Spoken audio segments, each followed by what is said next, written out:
Good fun. Cool.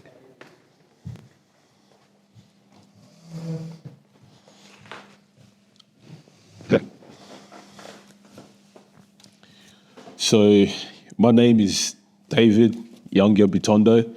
I live in Adelaide. I'm 20 years of age, and this is a little bit about me. So, for the past 12 months and counting, I've been in higher ticket sales or a remote sales professional, learning the ins and outs of everything, learning how to sell, how to talk to people, and just learning everything to do with sales. Now, why did I get into sales and how did I get into sales? So, as soon as I finished high school, I knew I always wanted to be in business, and I knew I wanted to be doing something surrounding business, whether that was marketing or sales or advertising or running an agency or running a business, whatever it was. I knew I wanted to do something inside of business, right? So I decided to actually apply for a business course in uni, majoring in marketing. And obviously I applied due to some pressure, of course, of not knowing what to do and not knowing what that next step looked like for me once I finished high school.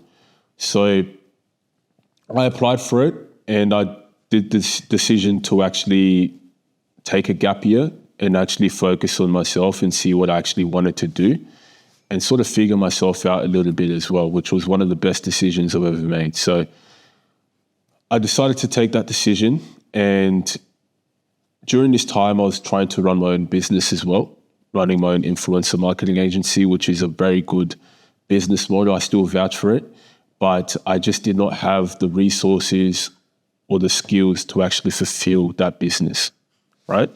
So what I went on to do was to try and master a skill. And I went around looking at what skills I can learn online, whether that was graphic design, copywriting, sales, drop shipping, e-commerce, you name it, all these businesses that you see online. And I actually found one, and that was graphic design. So I was learning UI and UX design and trying to really understand it, because I feel like that was a high income skill, of course. So I did that for a little bit, but then I came across sales. And actually invested in my first ever course for about $50 a month, which was Iman Gaji's first ever course that was really cheap, which was Digital Launchpad. And I actually hopped on to Paul Daly's sales course. Wasn't the best course. Didn't learn a whole lot, but I actually fell in love in sales from that point on. So around it would have been June or maybe May, I think it was, I took the decision to go all out in sales, right? So this was a stage where I was still uncertain about taking this step, but I decided that this is what I was going to do, and I was pretty good at it. So I went on to learn, went on to invest in more courses, invest in shit courses as well. It hasn't all been rainbows and sunshines with courses. And I've gone back and forth with mentors and different offers and things like that as well, which has all been nothing but a great experience to get me to where I am now, which has been nothing but a blessing. So I've obviously got into this stage I am now, not on my own, of course. I've had a lot of people help me along the way. White Ox, June Choi, Thomas, these guys sort of helped me make the decision as to what I'm actually going to do for the rest of my life. Well, not for the rest of my life, but at least for the next foreseeable future, right? For what I can see. At one stage, I was at sort of a standstill because I still had my university offer still on the line, and I came to a standstill as to whether or not I would decline my uni offer and go all in on sales, like 100%, and see what that takes me, or I accept the uni offer and actually go 50-50 on sales and maybe get a job. Now, this was one of the toughest decisions I had to make because no one in my family has ever made a decision like that or have ever had themselves be in a position like that where they had to make that decision. I'm obviously a firstborn, so I was the first to have that option in front of me myself. So yeah, it wasn't an easy decision to make, especially because it was either I sort of go down the traditional route, which 90% of other people do at my age, and the more secure route of, getting a job, working your way up, going down the uni route.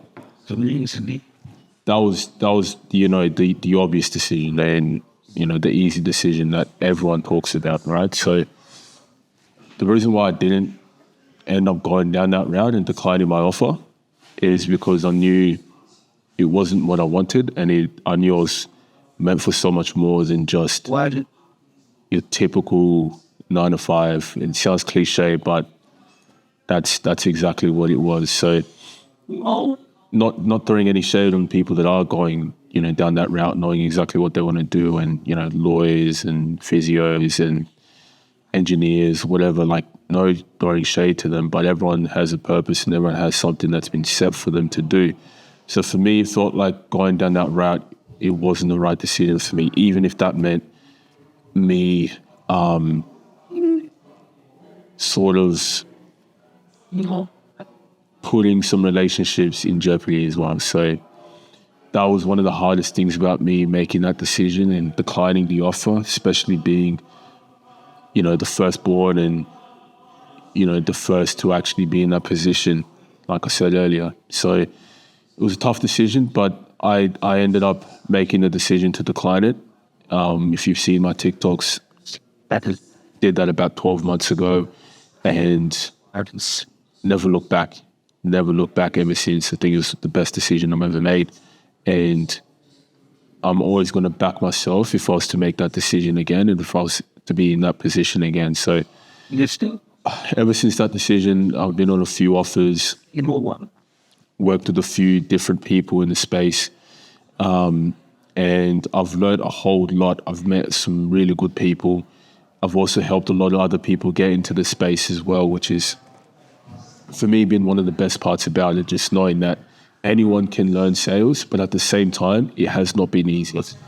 I know when I was starting out for a while, it was really hard trying to get a role, really hard trying to make my first bit of commissions.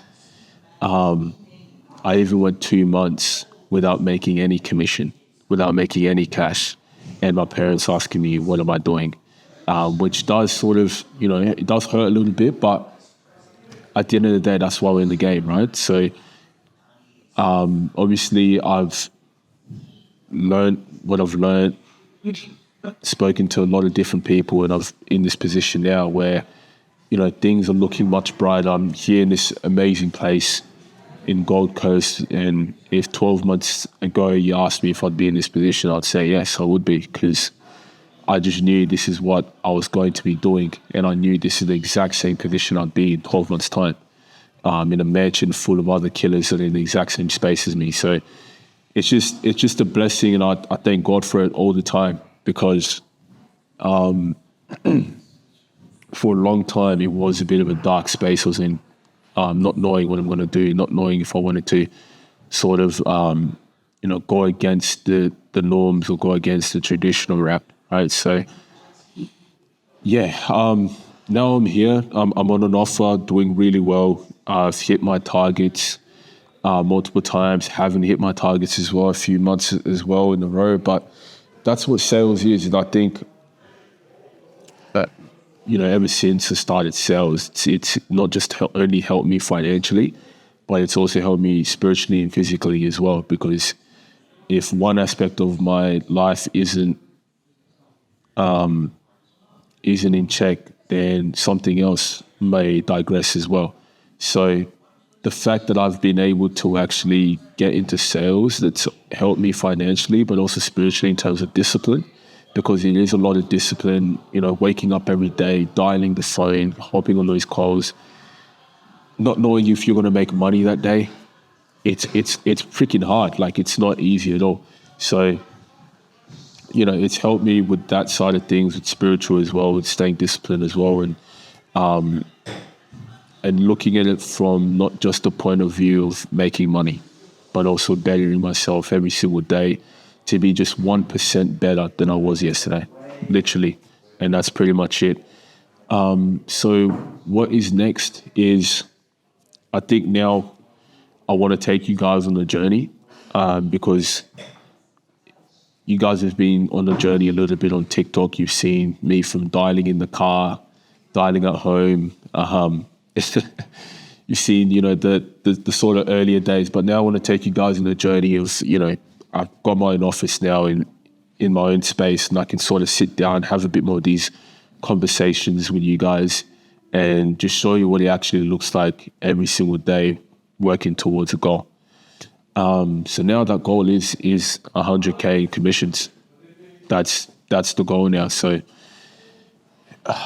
what that looks like is I'm going to make another video and breaking down exactly what that would look like, and what 100K comms look like, and why that's a big goal as well. And I think, taking you guys alongside me on that journey would be a really good aspect for you guys to look at, especially from a perspective of someone that's never seen the space or never heard about high ticket sales or remote sales or whatever. Because I think there's a massive stigma of like, oh, you're in sales, you're selling solo, you're selling cabbages or whatever it is that old people think sales is. But the game's changed, and it's not what people think it is. It's not as easy as people think it is as well. And that's the journey I want to take you guys alongside me, from the training, the good days, the bad days, the wins, the losses, and just sort of take you guys alongside me on that journey. So this is the beginning, but not really the beginning, because I've given you guys the backstory of everything. But in a way, it is the beginning in another level up. So again, I'm 20 years. Hopefully next year I'm in a whole different level from where I am now. Already at a pretty good level, but again, like I said earlier, in sales, you're always wanting to be 1% better than you are yesterday. So that's for me the next big step moving forward with you guys. And thank you. Thank you very much.